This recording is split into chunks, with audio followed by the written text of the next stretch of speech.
regards to respect, you said human civilization progresses a lot better if we respect one another, and I actually don't believe that at all. I believe that human civilization progresses and maintains itself when we respect people who've earned respect. You don't just respect everybody randomly. Well, what the hell use is respect if you just respect people randomly?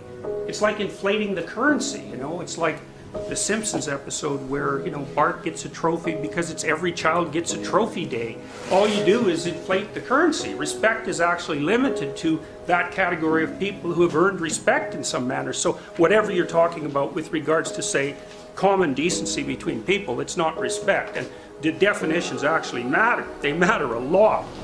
Many men are petrified by women. They won't approach them at all. They have no idea how to talk to them. They're just petrified into immobility. And that's way more common than you think. And so that breeds resentment like you wouldn't believe.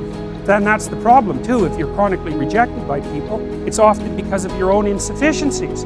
Whether that's cowardice or lack of social skills or whatever it is. It's like, you can't just brush it off as, oh well, no one likes me, but really I'm okay.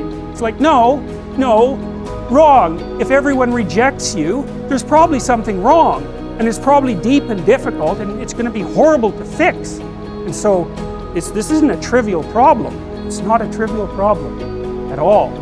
And so, that's Mother Nature for men too, because from the sexual selection point of view, if they're not selected as a mate, nature has taken them out of the game, right? And so, people don't really like that. They're not that happy with that. And so, but getting all whiny about it and then getting violent is like, that's just not really very helpful, although it's very common. If you've got some things to say that you haven't been willing to say or don't know how to say, right, you can't stand up for yourself properly.